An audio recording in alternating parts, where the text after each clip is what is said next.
From Wish TV and the All Indiana Podcast Network, this is the News 8 Daily 8 Podcast, a Wish TV News 8 update. Hi, this is Hannah Mordeau, and this is your News 8 Daily for Monday, July 21st. We're going to have some more storms expected, especially during the afternoon and evening today. Going to be high in the temperatures as well, getting up to the 90s, and the humidity is going to continue on. So just be aware, especially in southern Indiana, we do have high risk of high water. Alaska Airlines is back up and flying. The carrier grounded its entire fleet for several hours overnight and into early morning hours because of an IT problem. Alaska Airlines has 2 flights in and out of Indianapolis from Seattle. A morning arrival is listed as delayed, but none of the flights are canceled. We'll keep watching to see if the situation changes again, but as of now, Alaska Airlines' schedule appears to be up and running as planned. IMPD says officers did not have to put the city's new curfew strategy into action this weekend.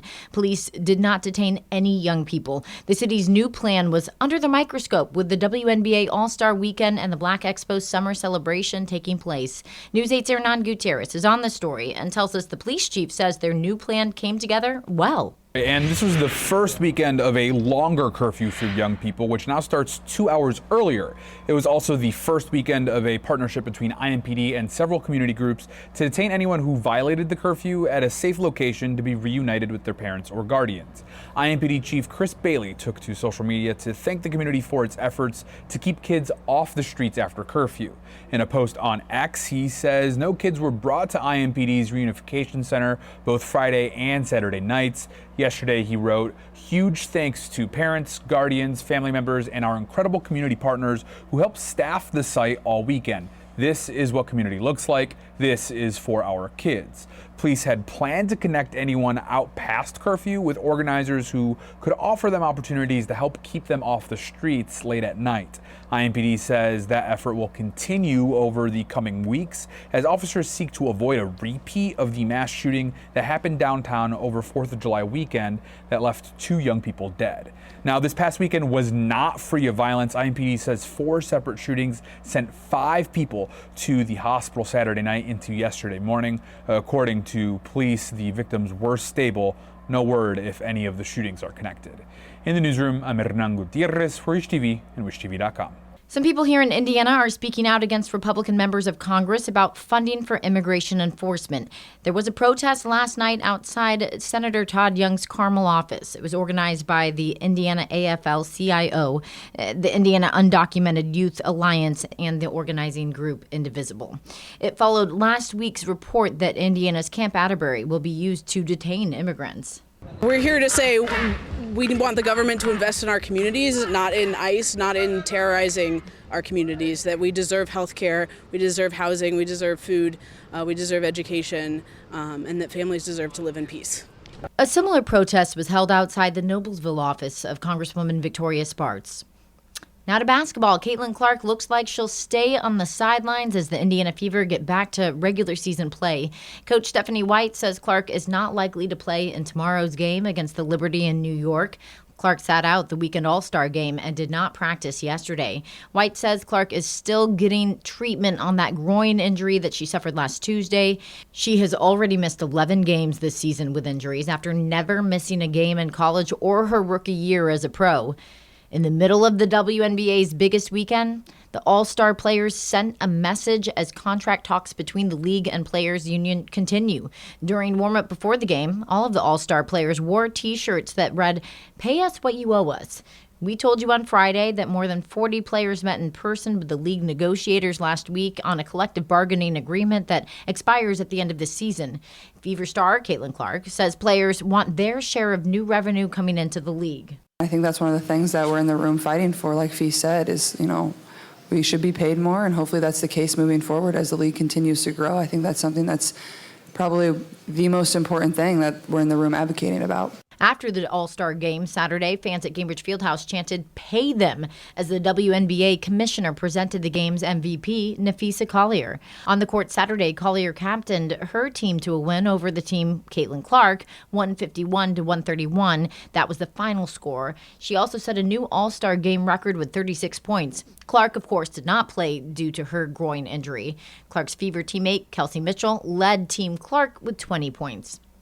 City leaders estimate the WNBA All-Star Game and Indiana Black Expo summer celebration drew more than 70,000 people to the Circle City this weekend. News 8's Kyla Russell looks at the possible long-term impact of the events. If you search the word Indianapolis on LinkedIn, you'll find countless posts from companies hiring, brands moving to the Circle City, and young professionals launching their lives here. But there's something new. The search is populating. It's the inaugural list of cities on the rise, and Indianapolis is on it. It's an accolade that's flattering to city leaders, but not surprising. But this has become pretty normal for Indy, and it's been pretty amazing to see things just about every other weekend, starting at the beginning of the year. This weekend, it's the WNBA All-Star Game in tandem with the Indiana Black Expo, highlighting the growth. Joe Pellman with Indy Chamber says there's no other city that could pull both off simultaneously and seamlessly. This weekend is really the result of Indy's two superpowers, which are speed and collaboration. But now with the WNBA All-Star Game married with Indiana Black Expo, I mean, what an amazing opportunity to combine two major events in our downtown core, and also cross-pollinate those things across the arts, across culture. To make the new LinkedIn list, you've got to offer more than just play. The company analyzed hiring data and home prices to sift through what spots around the U.S. are emerging the fastest. Pellman says they've implemented key tools to make Indy a great fit for work and life. We've built something called lifeinindy.com that connects to a group who we call Indyfluencers, who are charged with meeting one-on-one with potential residents or those who have moved here and want a little deeper connection to the community. And it's not just people connecting with the Indy community. Brands are clamoring to bring business here, and that was especially clear this weekend. We love that so many different brands have created new experiences in downtown, especially Nike, Gatorade, Coach, a variety of really major brands that are not only showcasing Indy to the rest of the country, but showcasing it to the world. And just this year, Indy was also named one of the best housing markets by Zillow and a top tourism hub by Travel and Tour World. I'm Kyla Russell for Wish TV and WishTV.com. President Trump is putting new pressure on the Washington Commanders and Cleveland Guardians to revert to their old nicknames. Both teams had Native American mascots, but changed them out of respect to avoid offense. Trump is threatening to block the Commanders' deal for a new stadium in the nation's capital if the team does not change its name back. It is not clear if he could legally do so. The week ahead includes several chances to learn more about the Jeffrey Epstein case. A judge is considering a Justice Department's request to unseal grand jury transcripts.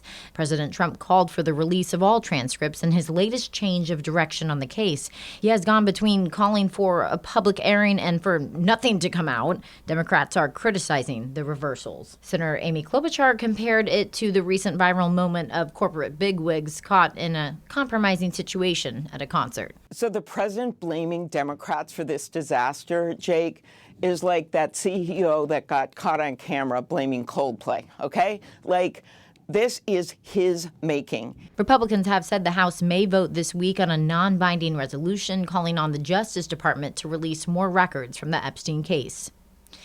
Switching gears now to business headlines. Jane King starts with beef prices going up. Right in the middle of grilling season, and we've got the holidays coming, and we do expect beef prices to remain high well into the future. In fact, steak prices are up 8% year over year. That's according to the CPI, the Consumer Price Index. Now, America's beef supply chain is being strained from multiple angles. There's policy issues and a multi-year drought that shrunk the cattle herds, that dried up all the grazing grass, and global imports are under threat, and consumer demand remains strong for beef. So all of that keeping beef prices high. Well, European Union envoy envoys set to meet as early as this week to formulate a plan on U.S. tariffs. Bloomberg reports the overwhelming preference is to keep negotiations with Washington on track in a bid to have an outcome before the August 1st deadline. The EU, by the way, 27 nations. It is the U.S.'s largest trading partner, and we buy cars and liquor and lots of other things from them. Now, the U.S. is now seen to want a near universal tariff on EU goods, higher than 10%. Well, we don't know who will buy TikTok in the U.S., but we know who won't. Reuters reports that Blackstone has withdrawn from a consortium of investors looking to purchase TikTok's U.S. business. TikTok's owner, ByteDance, has until mid-September to secure a deal or risk going dark again. Meanwhile, it's developing its own U.S.-specific app as well. And a Resume Genius survey shows 1 in 4 Gen Zers regret going to college or wish they had pursued a more lucrative career. Only a third are content with their educational choices. Now, the sentiment about going to college is changing, according to career counseling experts. It used to be seen as a ticket to a career and financial stability, but mounting student loan debt and a shaky job market have turned earning a college degree into more of a question. And stocks fell on Friday. Investors sold off stocks into the close as President Trump reportedly pushed for greater tariffs on the EU. Today, though, back up again. The Dow's pointing higher by 100 points. Live from the New York Stock Exchange, I'm Jane King. Back to you. The Indycar Championship race is tighter this morning, thanks in part to a very unlikely and unpleasant assist. Pato O'Ward outraced the rest of the field in Toronto on Sunday. Listen closely to what he credits for good luck. For warm-up today, there was a bird that dropped a load on the car and one of my guys, my front, outside front actually, and I said, that's a living myth. That's going to be a good day today. And it was. The win cuts Alex Pallot's lead over O'Ward to 99 points with 4 races left. Next up, a Sunday race on the Laguna Seca road course in Monterey, California. This has been your News 8 Daily from Wish TV. I'm Hannah Mordeau. Watch us on Wish TV and wishtv.com. This is the News 8 Daily 8 podcast, a Wish TV News 8 update on demand. For even more, on demand and on the go, connect with Wish TV on Facebook at wishtv.com and on the free Wish TV mobile app. Thank you for listening, and be sure to like, subscribe, and follow this podcast for updates every weekday morning on the All Indiana Podcast Network and wherever you get your podcast.